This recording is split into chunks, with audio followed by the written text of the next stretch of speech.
Assalamualaikum warahmatullahi wabarakatuh. Apa kabar kalian semua? Berjumpa lagi dengan saya, Robert, si tukang kaset. Di video kali ini, saya akan membawakan alur cerita film yang berjudul Mortal Kombat. Film ini dirilis di tahun 2021. Sebuah film yang cukup menarik, yang menceritakan pertarungan antar dimensi. Di mana jika petarung di bumi telah kalah sebanyak 10 kali berturut-turut, maka kehancuran bumi akan segera dimulai. Bagaimana cara para petarung bumi akan beraksi? Mari kita dengarkan alur ceritanya. Sebelum alur cerita dimulai, sudilah kalian untuk mengklik tombol subscribe, like, dan komen di bawah agar saya dapat AdSense dan untuk mengganti konsumsi saya selama pembuatan video ini. Terima kasih. Film dimulai dari sebuah keluarga Hanzo. Ia adalah seorang ninja terbaik dari klan Shirai Ryu. Mereka terlihat hidup bahagia di sebuah rumah, jauh di dalam hutan. Di saat Hanzo sedang mengambil air, terlihat ada sebuah tanda naga di pergelangan tangannya. Kemudian tanpa mereka sadari, ada seorang tamu tak diundang, datang ke rumah mereka. Karena panik, istrinya langsung menyembunyikan bayi mereka di bawah lantai. Ternyata tamu tersebut adalah seorang ninja dari klan Outward, yang berusaha untuk membunuh Hanzo, beserta seluruh keturunannya. Ninja itu bernama Bihan. Ia terlihat mengeluarkan kekuatan es dari tangannya.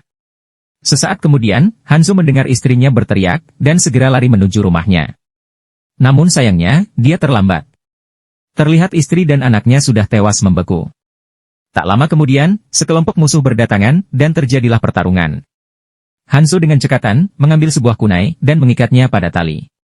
Di saat para ninja itu berhasil dikalahkan, dia lalu menyadari, bahwa semua ini adalah ulah Bihan.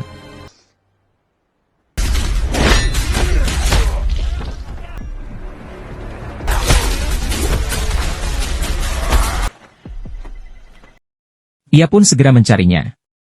Ternyata, Bihan telah menunggu kedatangan Hanzo, dan terjadilah pertarungan antara dua ninja terbaik. Pada akhirnya, pertarungan itu dimenangkan oleh Bihan, dengan kunai yang tertancap pada pundak Hanzo. Sebelum tewas, Hanzo mengatakan, agar Bihan tidak melupakan wajahnya. Bihan kemudian pergi, meninggalkan Hanzo yang sedang sekarat. Tapi ternyata, Hanzo masih hidup, dia terbangun dalam keadaan sekarat. Hanzo mendengar suara bayinya, yang ternyata masih selamat. Dengan sisa tenaganya, Hanzo berusaha untuk menghampiri anaknya, namun tenaganya tak lagi cukup, dan tanda naga api di tangannya, perlahan mulai memudar. Hanzo kemudian tewas. Tak lama kemudian, Dewa Petir Raiden datang, dia mengambil sisa keturunan Hanzo, lalu membawanya pergi entah kemana.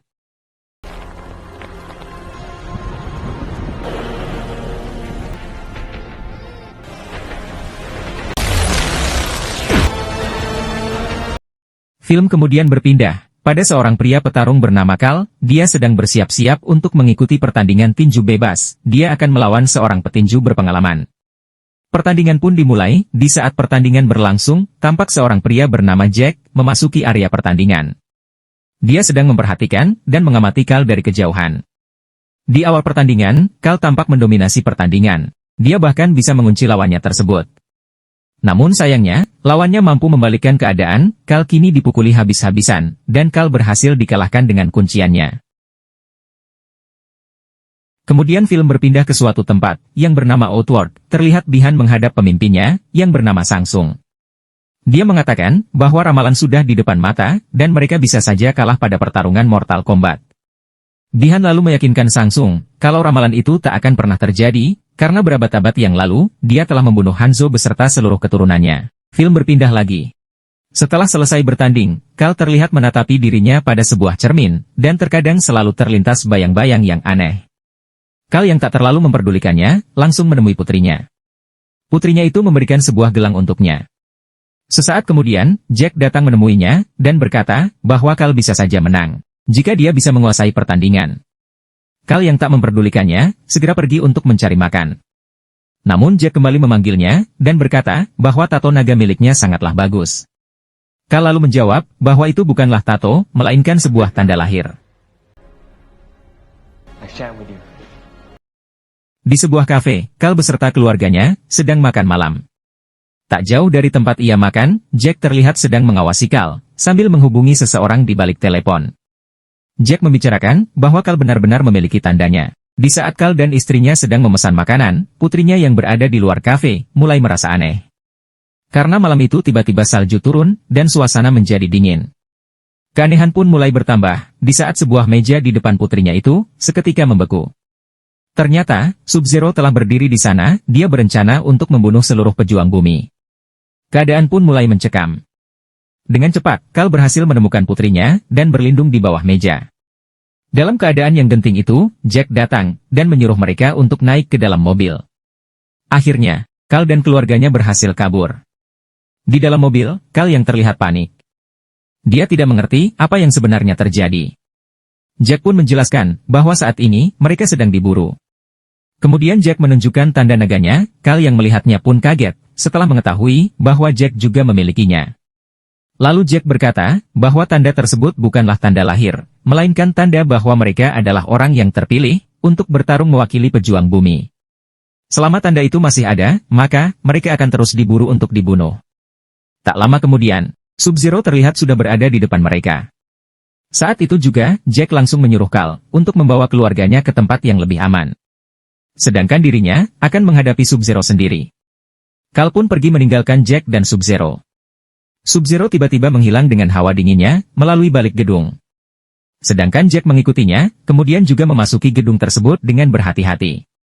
Tiba-tiba Sub-Zero datang dari belakang dan menyerangnya. Pertarungan pun tak terhindarkan, Jack yang memiliki tanda naga saja, bukanlah tandingan bagi Sub-Zero. Kemudian dengan mudahnya Sub-Zero menghancurkan lengan Jack, dan melempar Jack dari ketinggian. Film pun beralih ke Kal. Dia membawa keluarganya pulang terlebih dahulu, kemudian dia menjelaskan kepada istrinya, bahwa yang diburu adalah dirinya, dan dia tak ingin keluarganya terlibat. Setelah itu, Kal pun pergi untuk menuju ke markas Jack, dan menemui seseorang sesuai instruksi dari Jack. Sementara itu di Outworld, salah satu pejuang Sangsung bernama Milena, melaporkan bahwa Sub-Zero berhasil membunuh satu pejuang bumi, namun salah satu dari mereka berhasil kabur. Sangsung yang mengetahui hal itu, memerintahkan agar terus mengejarnya, dia tak ingin seorang pun berhasil lolos. Sangsung lalu menyuruh Milena untuk memerintahkan reptil membunuh Kal.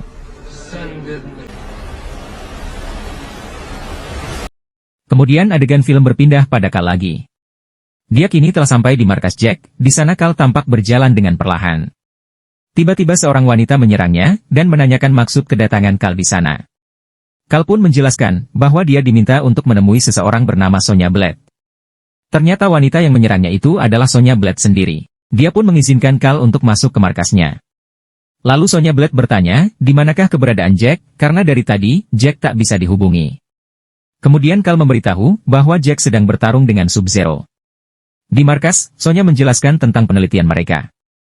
Bahwa 7 tahun lalu, Jack dan Sonya adalah pasukan khusus yang dikirim ke Brasil, untuk memberantas kriminal di sana. Namun anehnya, ada salah satu seorang penjahat yang memiliki tanda naga, dan bisa mengendalikan kekuatan super dengan mudahnya. Penjahat tersebut bisa mengalahkan pasukan Jack, tetapi di saat penjahat itu berhasil dilumpuhkan oleh Jack, tanda naga tersebut berpindah ke badan Jack. Karena penasaran, mereka pun melakukan penelitian dan riset. Akhirnya Sonya mengetahui bahwa tanda tersebut adalah undangan untuk melakukan pertarungan mewakili bumi dan melawan makhluk yang mereka tidak ketahui. Sonya menyebut pertarungan tersebut adalah Mortal Kombat. Tetapi Kal tak mempercaya ucapan Sonya tersebut, dia mengatakan bahwa itu hanyalah hayalan atau karangan Sonya saja. Namun Sonya kembali meyakinkan Kal bahwa ia selama ini bertujuan untuk mengumpulkan seluruh pejuang bumi sebelum semuanya mati terbunuh oleh Sangsung dan pasukannya. Sepintas bayangan aneh itu muncul lagi. Di hadapan Kal, ternyata ada seorang pria yang terikat di sana, pria bernama Kano. Sikapnya sangat menyebalkan, dia adalah seorang penjahat, tetapi memiliki tanda naga di tubuhnya, setelah dia membunuh seseorang.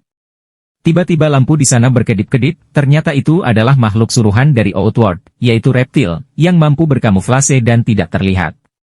Di suatu kesempatan, Kano berhasil untuk melepaskan diri, dan dia ikut membantu mereka melawan reptil.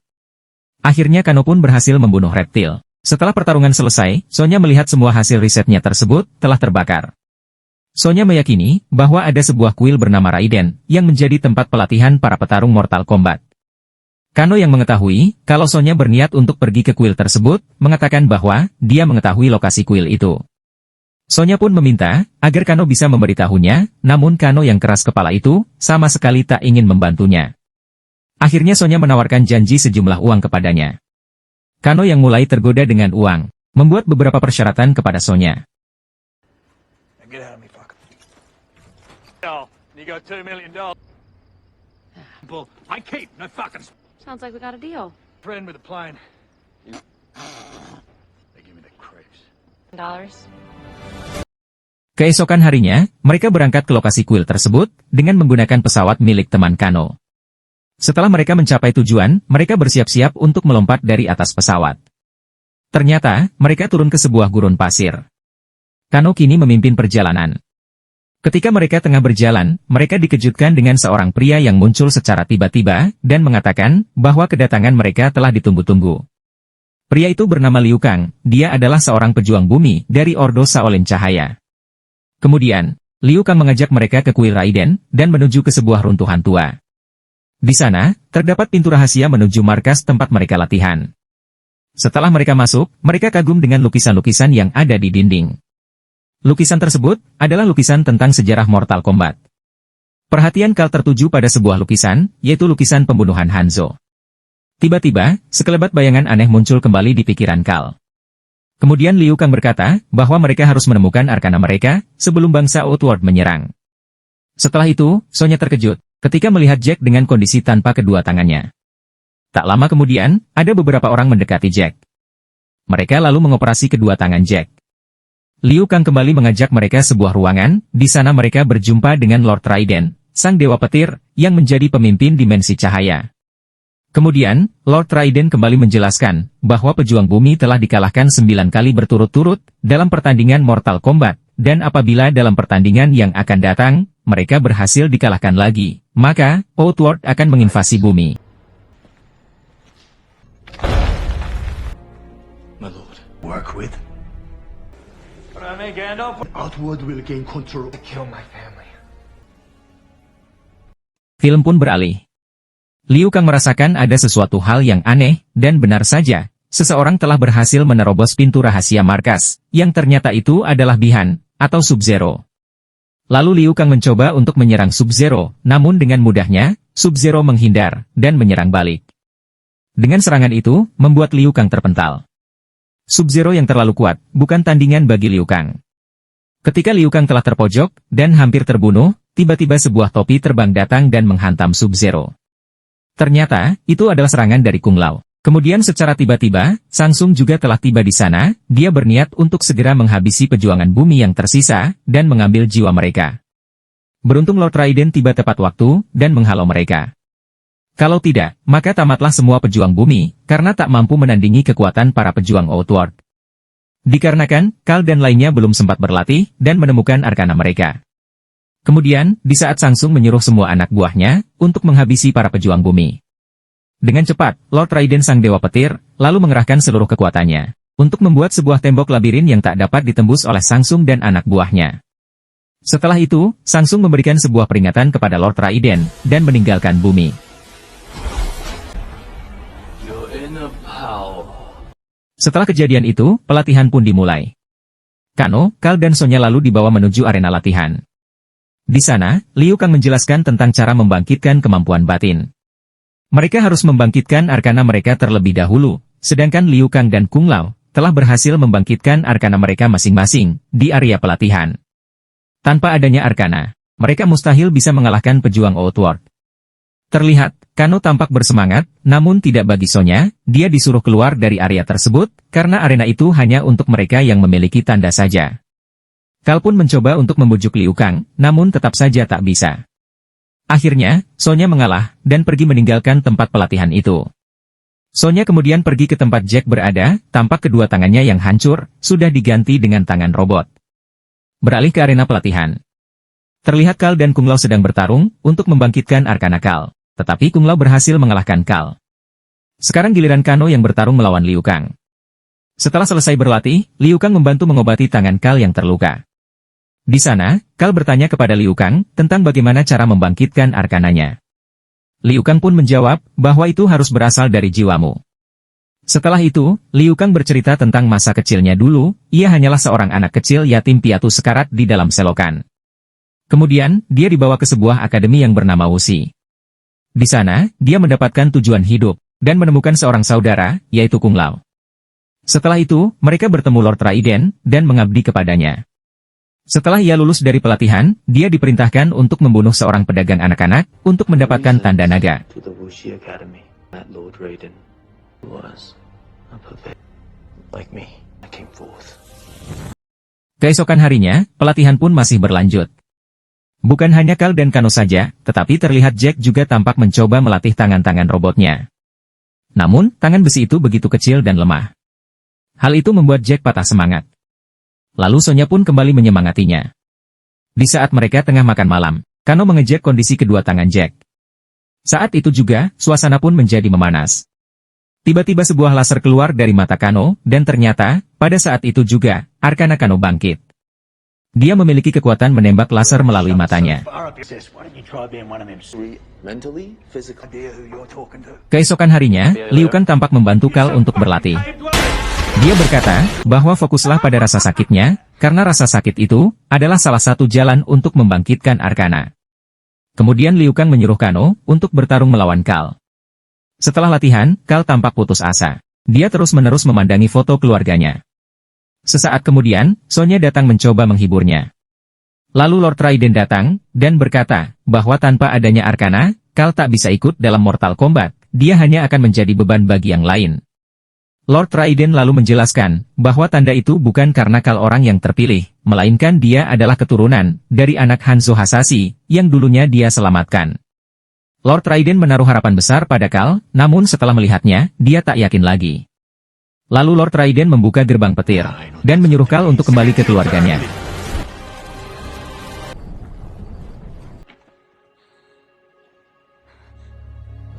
Film kemudian beralih. Samsung tampak mengumpulkan seluruh pejuangnya, dia lalu mengatakan, bahwa dirinya telah melihat seluruh pejuang bumi. Samsung menganggap, bahwa mereka sama sekali bukanlah tandingan bagi pejuang Outworld, dia juga berkata, bahwa kemenangan sudah dekat. Mereka berencana akan menyerang sekarang, namun mereka harus mencari cara, bagaimana agar pelindung di kuil Raiden itu hilang. Lalu seorang pejuang bernama Kabal, siap membantu. Ternyata dia dan Kano telah kenal satu sama lain. Adegan film beralih. Kano yang terlihat sedang berjalan sendiri, tiba-tiba dihampiri oleh Kabal. Kemudian Kabal mencoba membujuk Kano. Dia berkata, jika Kano berada di pihaknya, sudah pastikan, Kano akan mendapatkan uang yang sangat banyak. Kano yang mata duitan itu, langsung terpengaruh. Dia diminta untuk menghancurkan tongkat petir, yang membuat pagar pembatas tersebut. Kano pun menurutinya. Setelah pagar pembatas itu terbuka, para pejuang Outworld kemudian bisa masuk. Para pejuang bumi yang kala itu sedang berlatih, terkejut melihat Samsung tiba-tiba memasuki kuil. Kano kemudian melempar tongkat petir yang telah rusak. Para pejuang bumi itu telah tahu, bahwa Kano adalah seorang pengkhianat. Samsung memerintahkan semua pejuang Outworld untuk membunuh semua pejuang bumi. Pertempuran pun tak dapat terhindarkan.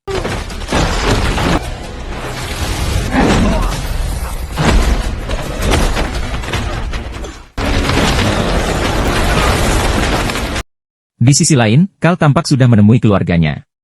Namun malam itu Cal mendengar suara yang aneh, dia pun pergi untuk memeriksanya. Ternyata, Pangeran Goro si Tangan 4 telah datang untuk membunuh Cal. Di kuil, Sonya yang tak memiliki Arcana, jelas dengan mudahnya dikalahkan oleh pejuang Outworld, bernama Milena. Saat dia terpojok, Milena lalu merasakan darahnya. Ternyata, Sonya bukanlah orang yang terpilih. Milena pun meninggalkannya. Sedangkan Kung Lao, tampak mencoba melawan Samsung sendirian. Tetapi, Samsung tak ingin melawannya, dia lalu memanggil salah satu anak buahnya.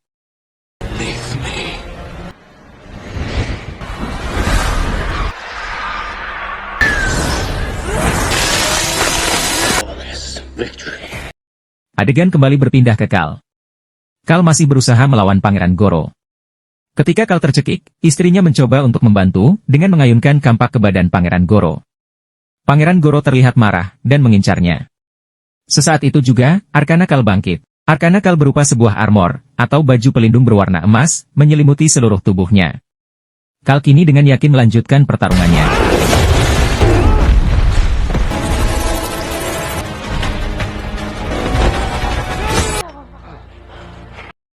Sementara di dalam kuil, Jack mencoba untuk menolong Sonya, yang terjepit bebatuan. Namun, tangan besinya itu masih terlalu lemah, untuk mengangkatnya. Karena tekad dan keinginan Jack untuk menolong Sonya sangatlah kuat, sehingga tiba-tiba, Arcana Jack bangkit. Tangan robot Jack yang tadinya kecil, kini berubah menjadi besar dan kuat. Lalu Lord Raiden pun datang ke kuil, dan membuka kembali gerbang petir. Dari sana muncul Kal dengan arkananya, seketika, semua orang terkejut melihatnya. Lord Raiden mengatakan bahwa dia adalah keturunan dari Hanzo Hasashi yang masih hidup. Di saat Sangsung dan pasukannya mau menyerang, Lord Raiden kembali membuka portal petir. Semua pejuang bumi dibawa pergi. Sangsung yang tak mau membiarkan mereka pergi, lalu menyuruh Sub-Zero untuk menyerang Kal. Ia pun terpental karena serangan tersebut. Kung Lao yang melihatnya, langsung menolong Kal, tapi Sangsung berhasil menyeretnya, dan menghisap energinya. Liu Kang yang menyadari hal tersebut, mencoba menolongnya. Namun Kal mencegahnya. Pada akhirnya Kung Lao pun tewas. Dia kemudian membawa Liu Kang memasuki portal petir untuk kabur. Ternyata mereka dibawa ke suatu ruang kosong, di antara dimensi. Di sana, Sangsung tak akan bisa lagi mengejar mereka. Kemudian Lord Raiden memberikan sebuah kunai, milik Hanzo Hasashi, kepada Kal. Terlihat masih ada bercak darahnya, sehingga jika Kal menggunakannya, maka Hanzo akan ikut bertarung dengannya. Lanjut. Lalu Kal menyusun sebuah strategi, dengan memanfaatkan kemampuan Lord Raiden, dalam berteleportasi. Kal berencana untuk memecah kelompok Outward. Artinya, mereka akan bertarung 1 lawan 1, di tempat yang berbeda. Jack dikirim untuk melawan Reiko. Sonya dikirim untuk melawan Kano. Sedangkan Kal dan Liu Kang akan melawan Milena dan Kabal. Kini, mereka pun bertarung di tempat yang berbeda. Pertarungan diawali dengan Jack yang berhasil mengalahkan Reiko dengan tangan robotnya. Sedangkan Sonya masih berusaha melawan Kano. Ketika Sonya berhasil mengalahkan Kano, tanda naga itu pun berpindah ke tangannya, dan saat itu juga, arkananya bangkit. Kita kembali ke Liu Kang dan Kal. Liu Kang kini telah berhasil mengalahkan Kabal, dan membakarnya hidup-hidup. Sementara itu, Kal tampak kesulitan menghadapi Milena, karena dirinya dapat berteleportasi. Ketika Kal terpojok, beruntung Sonya datang dengan arkananya. Lalu menembak Milena. Di saat Kal dan Sonya berhasil mengalahkan Milena, tiba-tiba sebuah asap hitam muncul, dan keluarlah Sub-Zero. Sub-Zero memegang gelang putri Kal.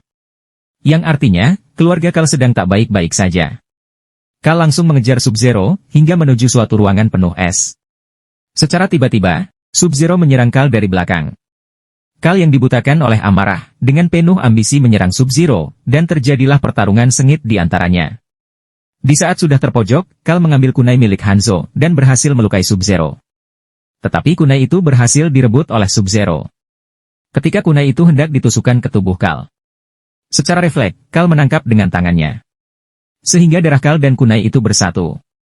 Kunai itu kemudian mengeluarkan sebuah api. Dan apa yang terjadi? Arwah ninja terbaik pada masanya kini tekah bangkit dari neraka. Kini, dia telah beralih menjadi Scorpion untuk membalaskan dendamnya. Pertarungan antara dua rival tersebut pun terjadi kembali. Di pertarungan itu, Scorpion mampu mengalahkan Sub-Zero, tetapi Sub-Zero bangkit kembali dan melanjutkan pertarungannya. Tampak Sub-Zero berhasil melukai Scorpion, namun Scorpion semampu mengembalikan keadaan. Kal lalu membantu untuk melawan Sub-Zero. Kemudian Sub-Zero bangkit kembali dan membekukan Scorpion. Karena melihat keluarga keturunannya dalam bahaya, Scorpion kemudian mengeluarkan kekuatan apinya. Api itu sekaligus membangunkan istri Kal dan anaknya. Lalu, terlihat Sub-Zero melepaskan topengnya. Kemudian dengan jurus combo, mereka pun berhasil menyerang, dan melempar Sub-Zero hingga tak berdaya. Kemudian, Scorpion menuntaskan balas dendamnya kepada Sub-Zero, dengan membakarnya hidup-hidup. Sub-Zero akhirnya tewas. Setelah Sub-Zero tewas, Hanzo berpesan kepada Kal, untuk menjaga garis keturunannya. Setelah itu, Hanzo menghilang. Tak lama kemudian, Lord Raiden datang, beserta para pejuang bumi. Lord Raiden terkesan, dengan Kal yang berhasil membunuh Sub-Zero. Setelah itu, asap hitam kembali muncul, dan keluarlah Sangsung. Dia tak percaya, bahwa ramalan kuno tersebut menjadi kenyataan. Sangsung berkata lagi, bahwa dengan membunuh pejuangnya, bukan berarti mereka telah menang. Dia berjanji, bahwa suatu saat nanti, jika mereka bertemu lagi, Sangsung akan membawa pasukan yang lebih banyak lagi, untuk menyerangnya. Kemudian Lord Raiden menteleportasikannya dari tempat itu. Kali ini pejuang bumi telah menang, namun, masih ada banyak lagi musuh yang menanti. Mereka berencana, untuk mengumpulkan lebih banyak lagi pejuang bumi.